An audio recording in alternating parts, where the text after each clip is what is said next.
edit it. Okay. Here we go. Facebook. Okay. Father Talk Show, no personal room.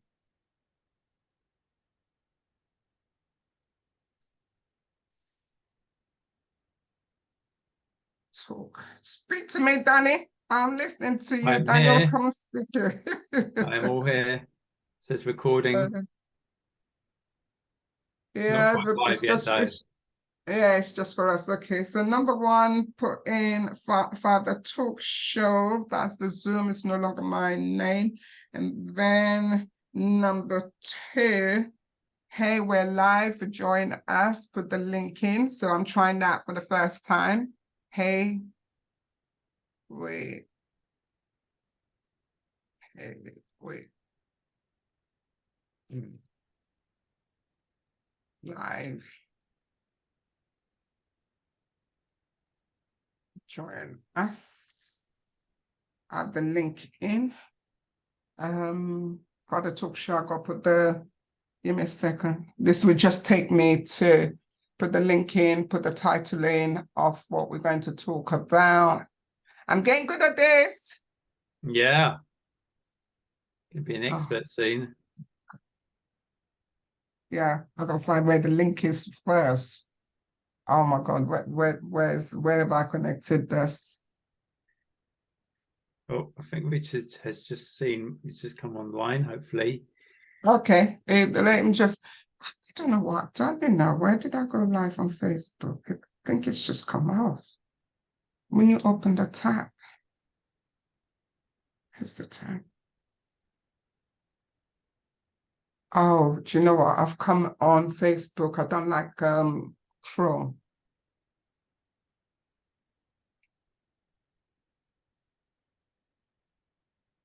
Okay, live. Healthy eating, active healthy eating.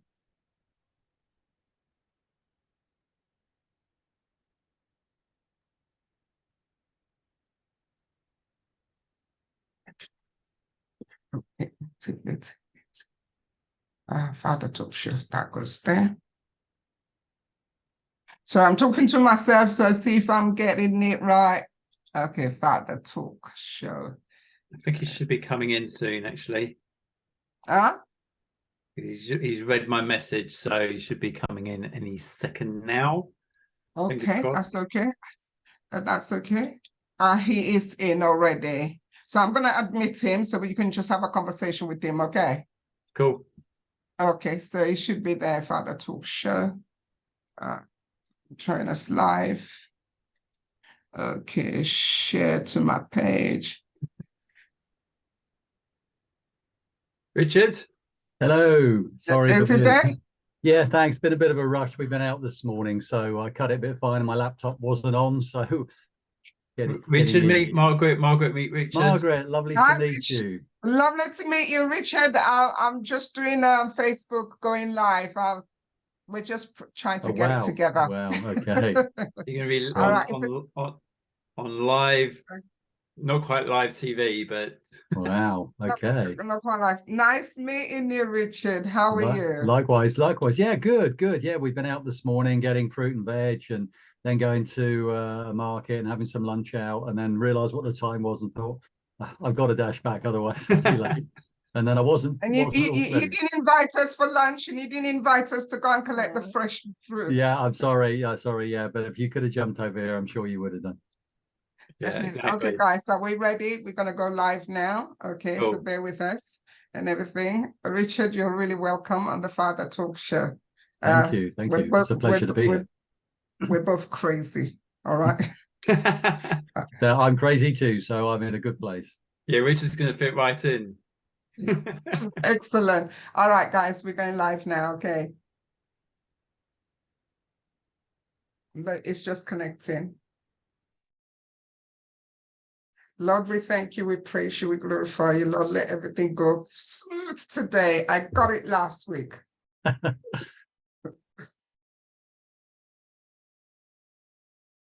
Okay. Just a second.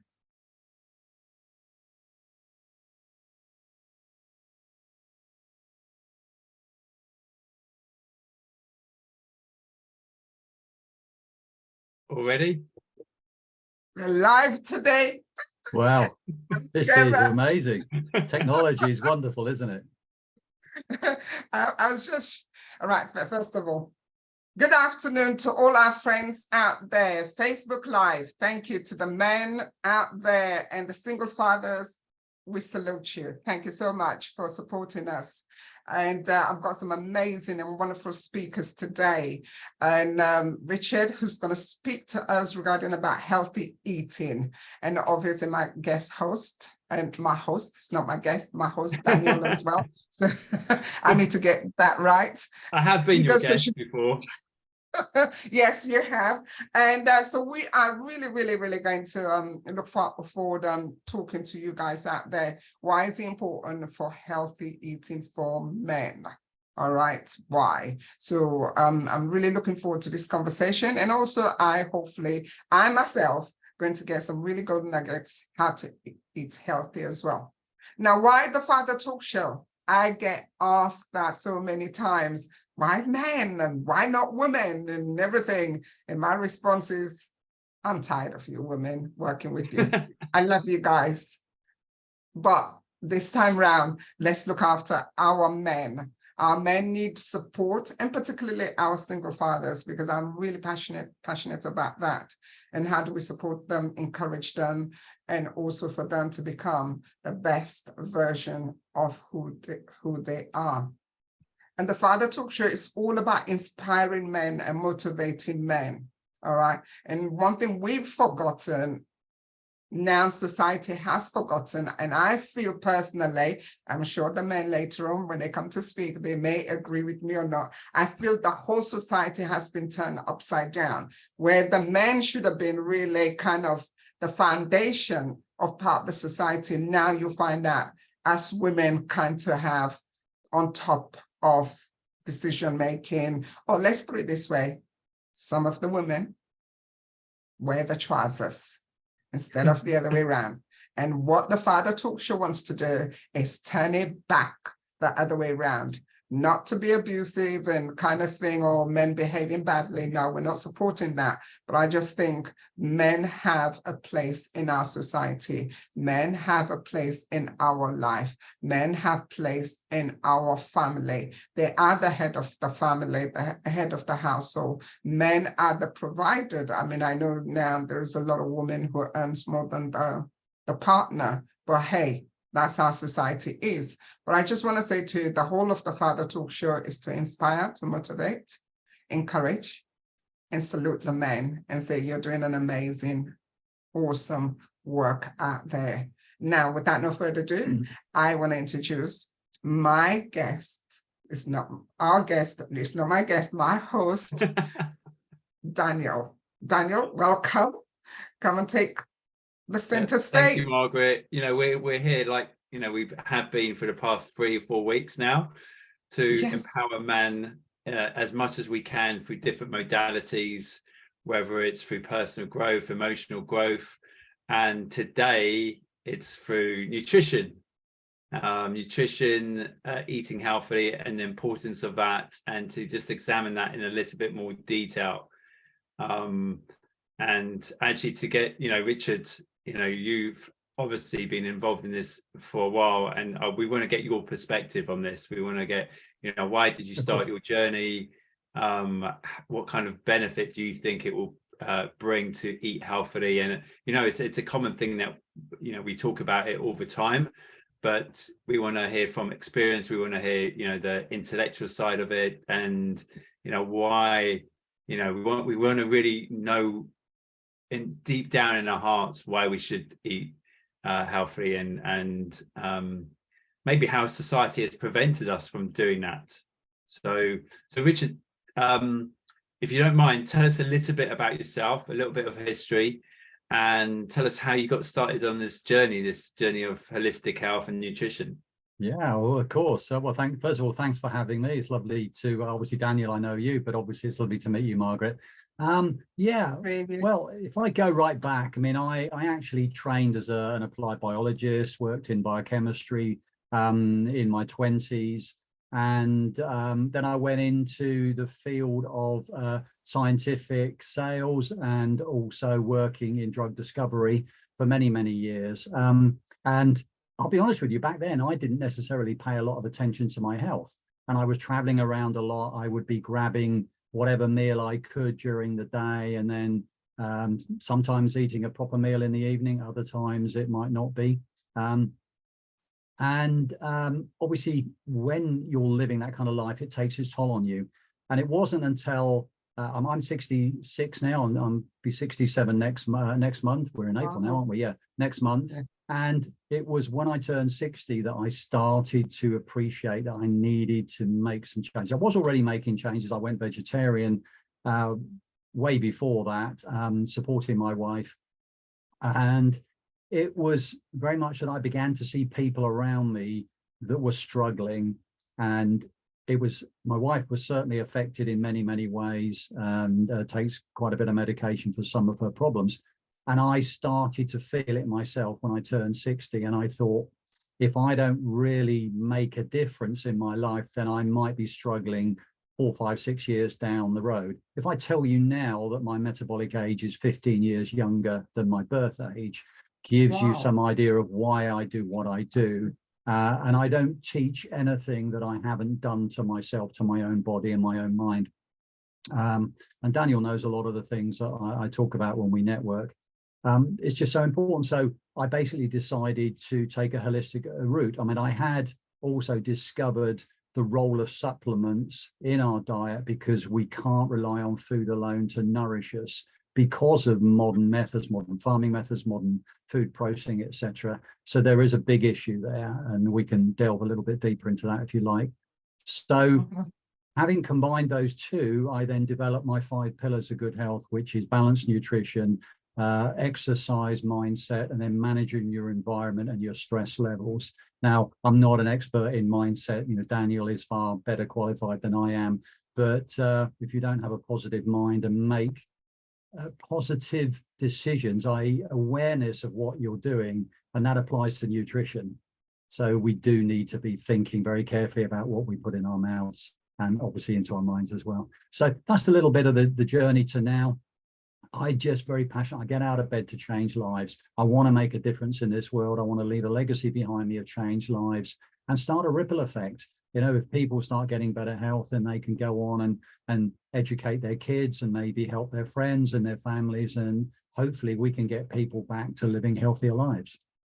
Yeah. Oh, yeah, fantastic. no, sorry, very well said, Richard. And yeah, I totally agree with you on that. And I think, you know, this is so, it's so important, because, you know, we know what it means to be healthy deep down. We know, and we know when we're not eating healthily. And unfortunately, there's so many different ways where we're trying to persuade to eat unhealthily. Just the advertising, you know, the amount of burger outlets and all of that. And just out of just curiosity, what have you seen in either the people, your friends, the people you have worked with, when they have changed their diet? What kind of sort of things have you seen? What kind of benefits? Massive differences. I mean, the biggest thing I saw was with the lady I met some 7 years ago, networking, Steph, who introduced me to the kind of nutritional supplements. How she changed her life. You know, she was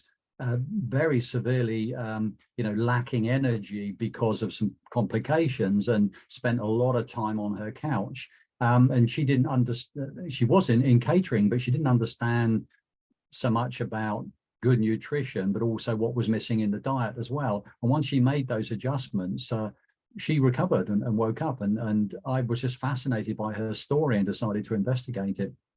People I personally work with, I've found, you know, with some conditions that they've suffered from, they have become lessened, and they've started to see more energy, more clarity, better mindset, able to do much more, you know, physically much more capable. So it does make a big difference. Our body needs to be nourished in the right way, both mindset, but also in our cells. And if we nourish our body in the right way, our body can do amazing things, even heal itself.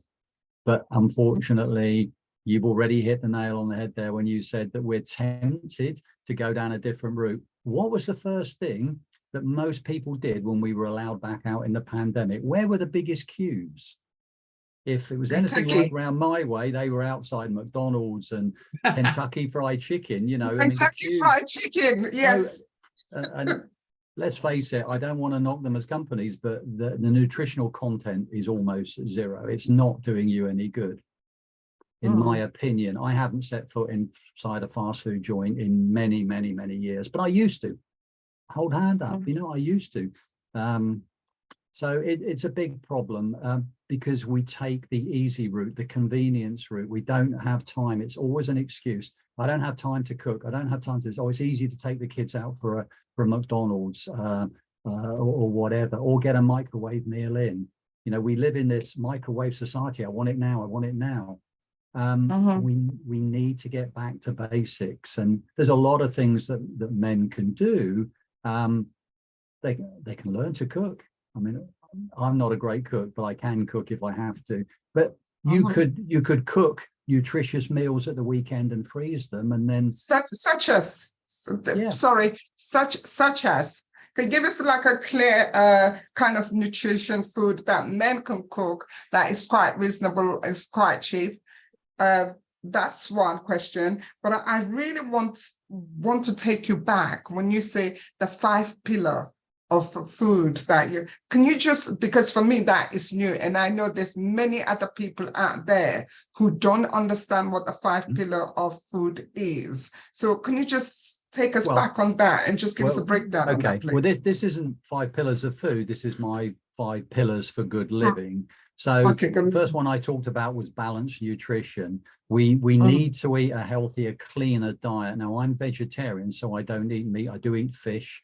But we don't eat red meat or white meat. So we have meat substitute, or you know, we make things from chickpeas and you know, so hummus, in other words, you know, and lots of quinoa and things like that. Along with veg, mostly veg. I mean, we have days when well, it is all veg, isn't it? I mean, if we're talking about you know, those legumes and but there's many different ways you can cook veg to make it taste so much better. You can air fry now, which is fabulous, and my daughters do that. And you can grill it. I mean, we do a lot of veg grilled now rather than just boiled. When you boil something, it can be quite insipid and soft, and you know, it's not that nutritious and tasty.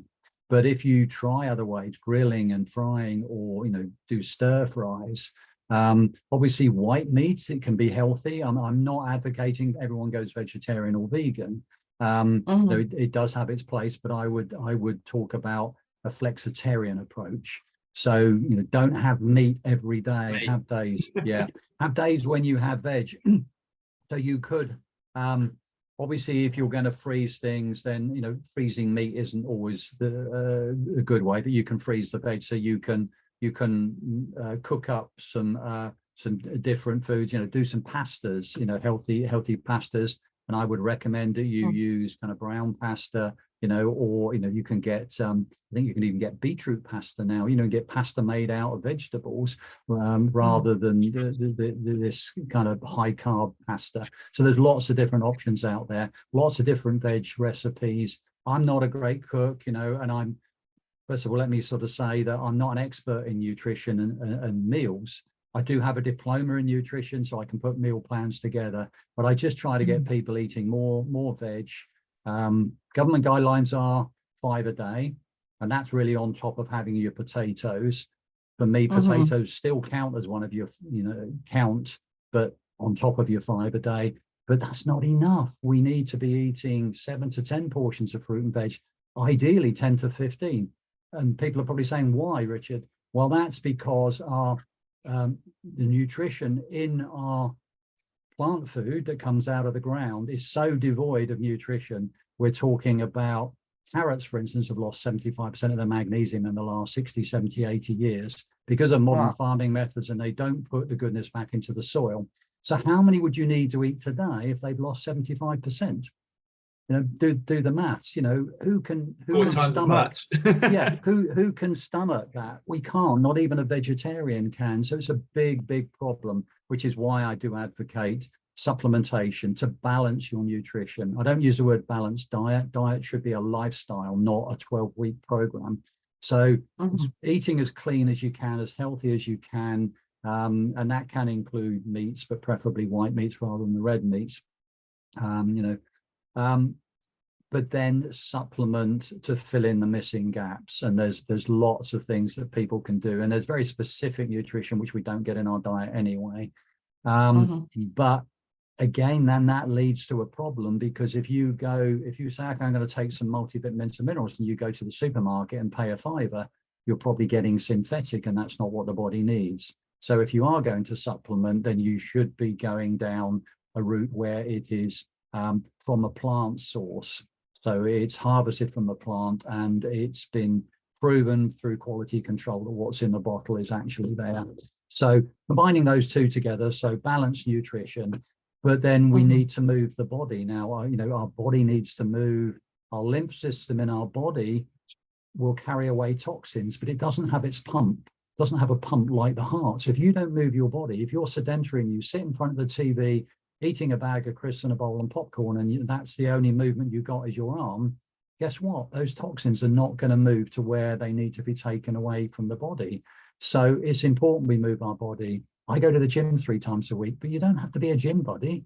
You can go for walks, get a dog, take a dog for a walk, or just go out for a 30-minute walk, depending on where you are. If you live in a block of flats, it's a little bit difficult. But there's lots that we can do, or you can do home exercise. If you've got stairs, walk up and down the stairs several times. There's lots we can do, lots of floor exercises. You can get, if you've had a 2-pint, pot of milk, then fill that with water, get a couple of those, and you can use them as weights. They're not very heavy weights, but they will help to build up your muscle resistance. So we need to move the body. It's so important for us. My third one was mindset, keeping a positive outlook on life. And I never used to be this positive. I used to be quite negative 15 years ago, quite destructive actually. And I changed my mindset. I decided, actually took the loss of my mother some 15 years ago to be a catalyst to change in my life, and to stop being focused on what I didn't have and focus on what I've got. And I decided to change my ways and obviously get healthier, but also become more positive in my outlook in life. And Daniel knows all about this. We've had many chats. If you focus on what you don't want, guess what you'll get? And if you allow your mind to control you, guess what you'll get? You need to be in control. So always try and take a positive outlook on life. There's 2 kinds of people in the world: those that focus on their problems and those that focus on solutions to problems. So I would rather look at how I can live a better life and make changes and help other people make changes than worry about every little thing and moan about every little thing, because that will have an impact on your stress in your body, which is another pillar. Stress is going to have a massive impact on our body. It will deplete nutrition and it will inflame our body. And unless we're getting the right nutrition, we're not going to offset that. We need these antioxidants that come from plants. They don't come from meat. So we need those to balance out these what they call free radicals building up in your body. So those are 4 of my pillars. And then the 5th one is manage your environment. That can be toxic people in your life, chemicals in the home, go chemical free wherever possible. Just being mindful of the environment around you, the people around you. There's a great saying that we are the sum of the 5 people we surround ourselves with, both in terms of mindset, but also in terms of wealth. And if you feel people are holding you back, then you need a new circle of friends. So, always try and be around people who are building you up, whether that's helping you eat better or help you have a more positive mindset. It's so important. And obviously, if you're a single dad on your own, you need support. So you need to turn to those support groups. I'm not aware of the Facebook page, but if it's promoting these kind of things, fantastic. You know, make friends in that group, and you know, you can all be positive together and make changes. It's just so important. So yeah, those are my 5 pillars. So they're not 5 pillars of nutrition, but they all do impact your body and your health. It's about taking a holistic approach, isn't it? And this is what, you know, we talk about in the show. You know, it's everything, that entire sort of range of things that you can do to enhance your life, whether it's nutrition, whether it's mindset, whether it's work, whatever it is.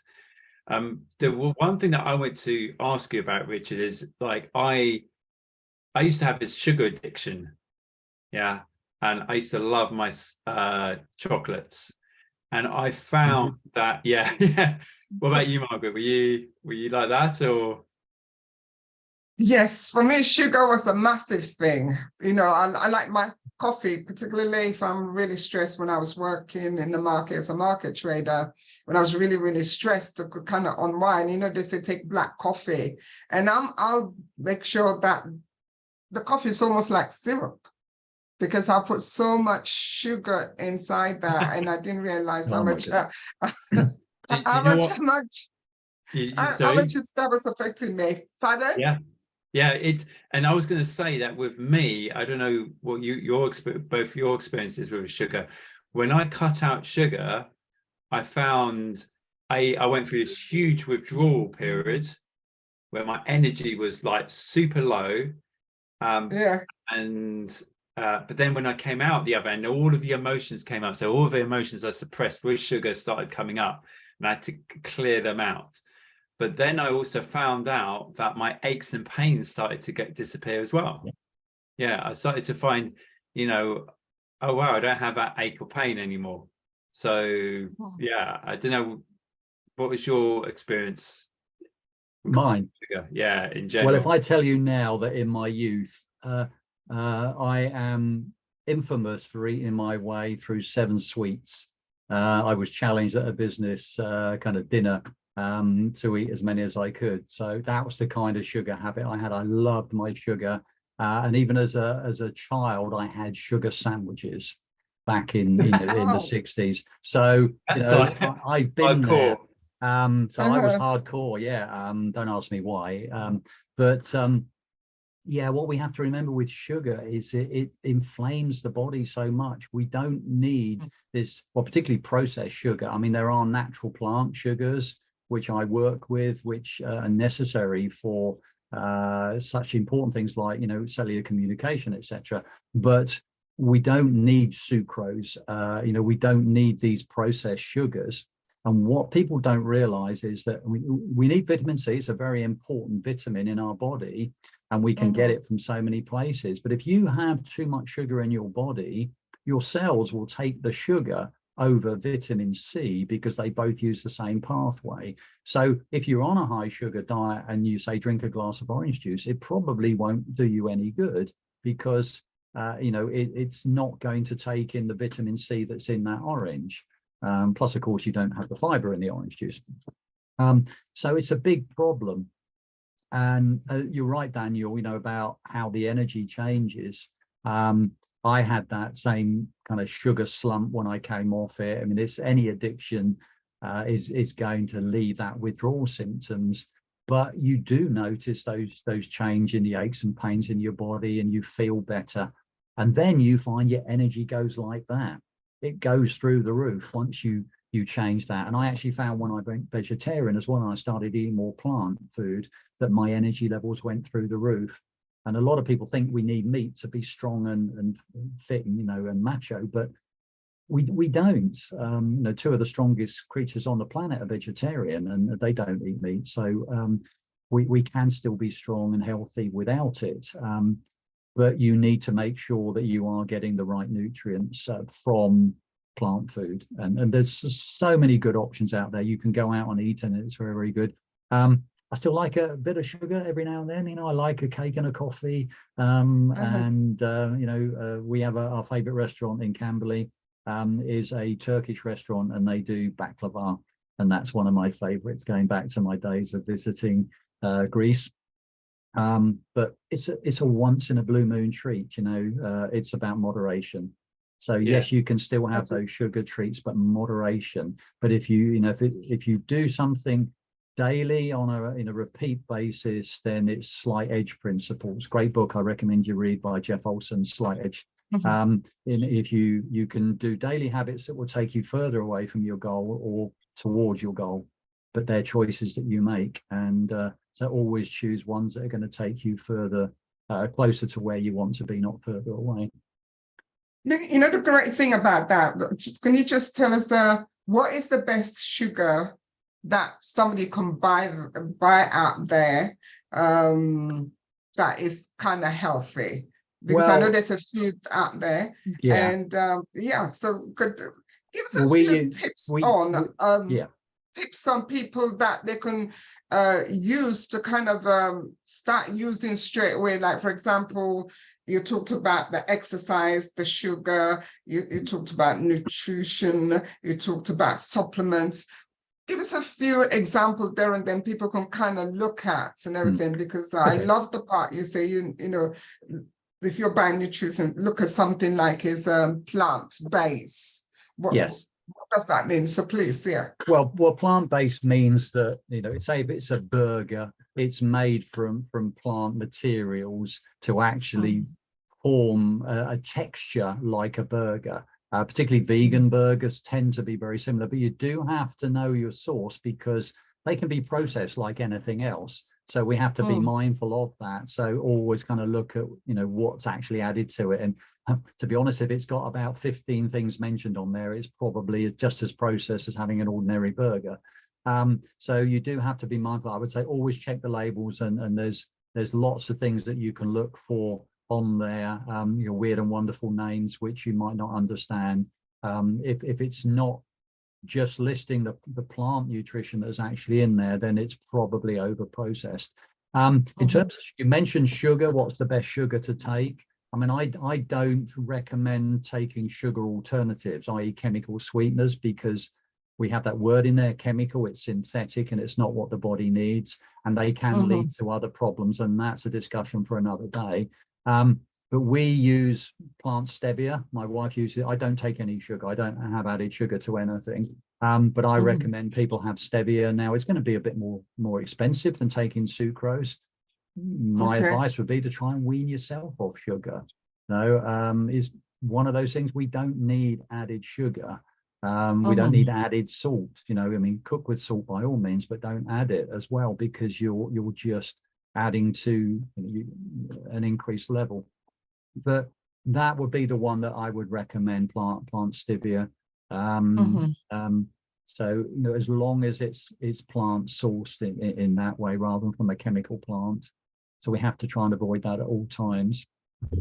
Getting what else you said in terms of the other tips. The next one is, right, say you have a single father and their child don't like vegetables. We all gone through that if you got children, right? I used to make sure I'll sit there and my son will say, you're not getting up till you eat those vegetables. You're not, you know. So if you have a single father that's got that issue, because I love the part where you say that you can cook vegetables in so much different way. So what can that single father does to get their son, their daughter, their child to eat the vegetables? Well, I would recommend that they get themselves a good book on how to cook vegetables in a different way. I don't have any particular, I mean, I can find out and I can add them to the chat on the recording when after we're done.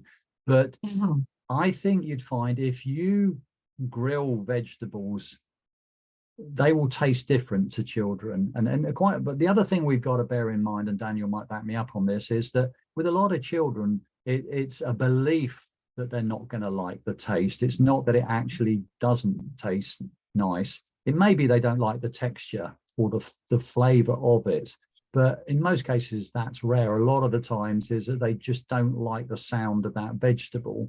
But if it is that they don't like it and you're boiling vegetables every time and they don't like it that way, then try grilling it or roasting it in the oven and then getting them to try it. And I certainly find I like certain vegetables better when they're cooked that way than if they're boiled. I mean, I grew up much as you sounds like you did as well, with my mum sort of boiling everything to death. And then if we didn't eat it, well, there's starving kids somewhere else in the world. You know, you're not getting down till you've finished it. You should never be worried about leaving food on the plate. Eat till you're full and then stop. If you overeat, then it doesn't matter what it is, that will add to your weight, and you will just find your stomach is stretched and you need more food, and that's a big challenge. You know, just eat until you're full and then stop. And but then next time learn to cook smaller portions. So, you know, try and work out what your child is going to eat and then just cook that portion so you're not wasting it. Because if you're a single dad, you know, you've only got the one salary coming in, or maybe even less than that, and you don't want to be wasting food. So find what they like, but experiment, you know, or try different vegetables and find one that they do like, because there are so many vegetables out there. I mean, I do recommend that we try and eat what's seasonal and not ones that have been shipped from the other side of the world, but it does give you more choice. So, you know, maybe if the kids have never tried asparagus, get them to try some asparagus. It's not the cheapest veg out there, but you know, it's a completely different taste. And I mean, I've only recently started to eat aubergines, and I've fallen in love with them. Yeah, I like aubergines. Yeah, I mean, they're amazing and they're incredibly nutritious for you. I grew up hating Brussels sprouts, the taste of them, the bitterness. And then when I was first married to my wife, she would put one or two on my plate. You know, they'd be hidden in there. And I used to pick them off the plate and give them back. I don't know whether the breeding of the plants now has changed, but I have fallen in love with Brussels sprouts. Maybe my taste buds have changed. I don't know, but I love them. I love them. I think there are different varieties now. Yeah, I must agree with you on that one. Sorry about that. I must agree with you on that one. I never liked Brussels sprouts. I just don't. I didn't care how my mom cooked it, whatever. But recently, and what I mean recently, like last year, I kind of started eating Brussels sprout. But I think that's all in our mind and everything. What about you, Daniel? Because you've got a child who's already grown up. How did you overcome that problem with the fruits and the vegetables and not getting them to eat it?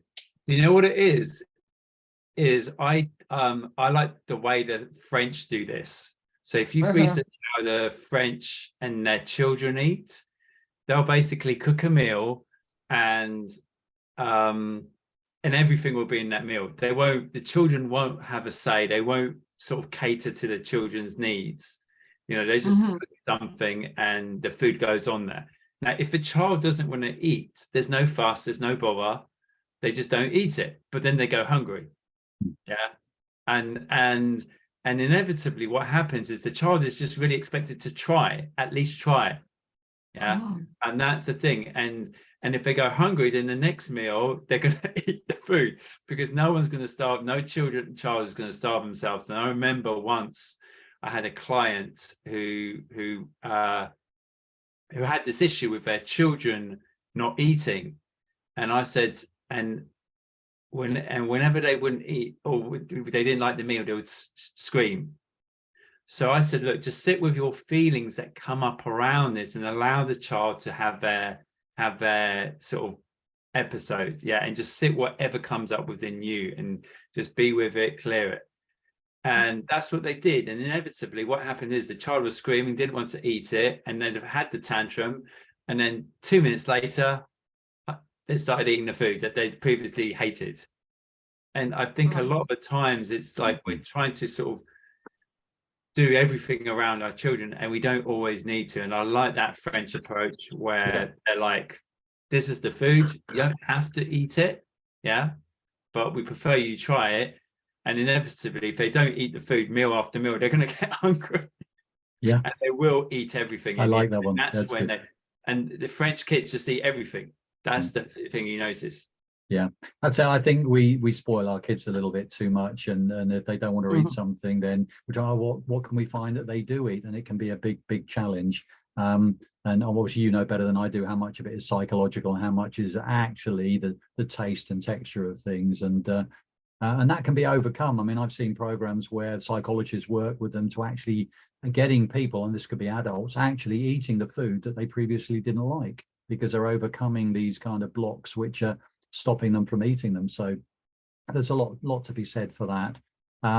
Yeah, certainly mixing food together, cooking meals together. I mean, Janet's a great one for making concoctions now of lots of different veg mixed together, so you don't really notice the individual textures and tastes of those foods. It's all in a conglomeration and just tastes lovely. So yeah, experiment with food.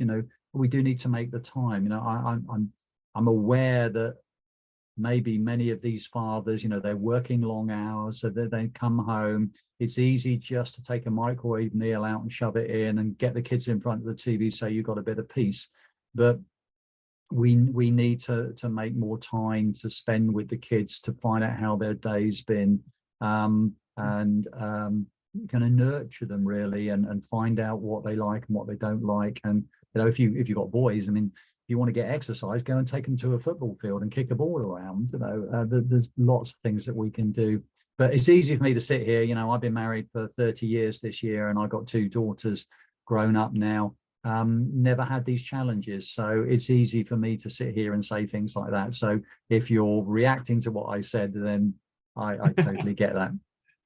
The thing is, we really appreciate you. Sorry, Daniel. Right. Really appreciate you for you to come and say that and speak that, because a lot of parents or a lot of fathers out there actually have not heard such conversation before, and all the suggestion that you've given regarding how to cook the food and preparing it. And I think that is really interesting. Thank you so much. And I love what you said, Daniel, because again, that is a mindset, isn't it, for the young people, in terms of like the French, the way they do it. So that is done from the time they are young. So they their mind and everything's been built up on that. So yeah, no, that's fantastic. Thank you so much. Yes, Daniel.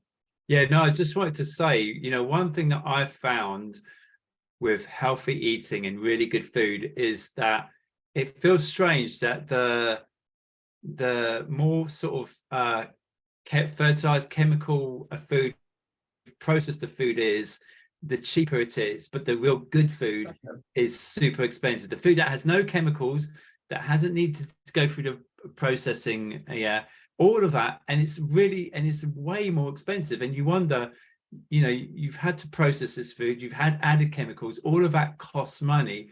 Why on earth is the healthiest food the most expensive? It should be the other way around.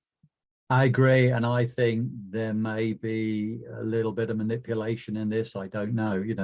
I mean, we try and eat organic. This morning we went down to the next town and bought our fruit and veg for the week. In fact, a little bit more because Joe's going away for the weekend, for the Easter weekend, and we do that every week. Plus, we have food delivered, so we probably spend about £50 a week on fresh fruit and vegetables. Now, a lot of people are going, well, I don't spend that a month. Yeah. But we make sacrifices in other areas. And this is the thing that a lot of people, I don't think, understand when they say, I can't afford something. It's how important do you feel nourishing your own body is, your health. Because if you're just focusing on making money to survive, or you're trying to grow a business, as I know many business owners are, to create wealth, but they're neglecting their health, sooner or later you're going to run into problems. So you do need to make choices. So what I say to people is, we deliberately decide how much we're going to spend on this food, and we don't do other things. We don't eat out a lot. We don't go to the pub. We don't smoke. We invest in our health. I go to the chiropractor and the physio once a month, and people say, what's wrong with you? And I say, nothing. It's my tune-up. It's my personal MOT every month. I do feel I need it some of the time because I'm spending a lot of time in front of the computer like this, or I'm driving to meetings, that I might feel a bit of tension in my shoulders and my neck, so that loosens me up. But if I didn't go, then that might manifest itself in a problem somewhere else. So I'm willing to spend the money on my health to live a healthier life. And as I've said, with all the changes I've made across those 5 pillars, I have actually reduced my metabolic age 15 years. So You know, my Wow. birth age is Yes. 66, coming up for 67, but metabolically inside, I'm sure if they cut me open, they would actually say, wow, you're 15 or 20 years younger. And I've heard of many people older than me who've achieved more than I have. When they've had an operation, they've actually said, I've never seen the organs of a 70 or 80-year-old that look as good as yours. You look more like a 40-year-old inside. And that's what we want to be working to, you know. They're all your clients, right? Well, I'd like to think so, but the only way you know you're healthy inside is to have an autopsy. So that's a little too late. So you know, we don't want to be finding this out when we've gone, when somebody says, oh, but most people, their metabolic age will be older than their birth age. You know, I can state that categorically. Most people, when I have scales that people can step on, and it will do total body fat, water composition, etc. Because it's about all of those things, and then it calculates what your metabolic age is, and in many cases it's been +5, 6, 7, 10 even, etc. You know, heaven forbid if it's +15, then you know you really need to make some big changes. So I just want people to say enough. Line in the sand, I'm going to move forward, I'm going to make these changes, have a healthier life for me and my kids, because otherwise we end up relying on the health service, and the health service will patch you up and put you back out there. Okay, it's not going to solve your problems. It's one of the reasons I had to walk away from my previous industry was because I was helping to fund drugs, and I felt they were just a sticking plaster over a problem. They weren't addressing the root cause. I can get to the root cause, help people get their cells in their body functioning correctly, their mindset and physically, and that's going to do the best to support them. And just use the health service for emergencies when you need it. Okay, you can buy good health care, but you can't buy your health back. That is very true. Thank you so much on that note. And in that note, that is absolutely fantastic. I've learned a lot from you in terms of stress, exercising. It's absolutely brilliant. Okay, Daniel, I'm going to come back to you because we want to know where our viewers, if they want to reach you, they want to kind of book you for a session. So I'm going to come back to you in a minute. Richard, to book me, to book Richard. Yeah. Actually, yeah, Richard, tell us about where people can find you. And well, you can find me on social media. I'm on LinkedIn, Facebook, and Instagram. I have a wellness channel. RJ Global Wellness is our business. Okay, slightly different depending on which channel you're on. I mean, we're on Facebook now, so if you just put RJ Global Wellness into your search bar at the top, you should find me. I post pretty much every day apart from Sundays. I have a day off. I do a Facebook Live. I do a lot around menopausal women because that's kind of the area I work a lot with. But what I do applies to everybody, and so hopefully there will be tips in there for, you know, the single dads as well. So follow me on there. I do have a personal Facebook page, but that's my business page. If you're a business person, you'll be on LinkedIn, you'll find me on there. If you find my profile, Richard Ranson, social entrepreneur, then you'll find my wellness page. On Instagram, it's RJ_global_wellness. That's the wellness page that you'll find me on. So similar or slightly different content each time. But just getting the message out there about, you know, eating healthier, making lifestyle changes, and obviously filling in those missing gaps with supplements. Totally. Thank you so much for that. Thank you very much for coming and to come and talk to our viewers out there, hopefully the single fathers out there as well. But there's one thing that you kind of touched and I was really smiling, and I think I need to stop doing it. I'm not sure if you guys ever done that before, but I think we women did. And I still did that when sun came down last weekend. And I used to do that, you know, like you just said, Richard, you know, if your stomach's full, you're eating, leave it alone, leave the food alone. And over the years, I kind of developed like, my son's not eating the chicken properly, I take it and I finish it for little bits and pieces. And I'm like, and I did that last weekend, and my son is 26. Would you believe it? Well, yeah, Just that can tend to happen. I mean, with my daughters, even now, if they come and eat with us, there's the temptation to kind of eat what they got on their plate. And if you finish yours and you're still hungry, that's fine. But if you're full, no. But here's a little tip: if people, if your kids think they're hungry, give them a glass of water, and if after 30 minutes later, if they're still hungry, they are hungry. But quite often, thirst is disguised as hunger. So it's always worth just trying that one. Well, that's a good tip. One thing that I saw a television program once where they blindfolded a couple. They were quite a sort of a big couple, and they got them to eat so before they got them to eat a normal meal without the blindfolded on, and they finished the entire plate.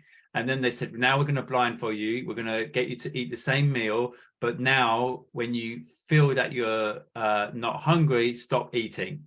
So they blindfolded and they were eating. And when they finished, when they sort of felt that they had satisfied their hunger, they took off a blindfold, and literally there was half the amount of food left on the plate.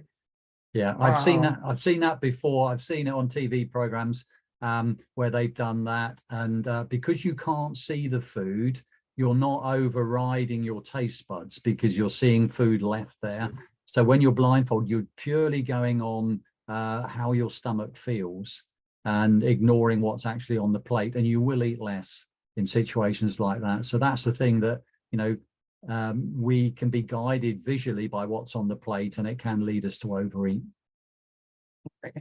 Guys, thank you so much for coming, Richard. Thank you. We really appreciate you. My pleasure. Thank you for inviting me. Thank you, Richard. And thank you so much. Really appreciate you coming over and to share your tips, your knowledge about healthy eating with our fathers and some of the viewers out there. Thank you so much. I really appreciate you. Daniel, obviously, I salute you. I appreciate you a great deal. To all our viewers out there, I just want to say thank you so much for being with us and supporting us. It's just incredible. Stay tuned for next week, because next week we're going to talk about how do we navigate negative kind of issues, relationships, and communicating negative relationships. So we've got an amazing guest speaker next week who's going to talk about that and how she overcome her issues in terms of going through a negative relationship. And she now kind of specializing working with men. So I'm really excited about that talk that's coming up. But I want to say to all of you out there, thank you so much. We truly appreciate you. And please, I have to speak to the ladies. Ladies, let's respect our men.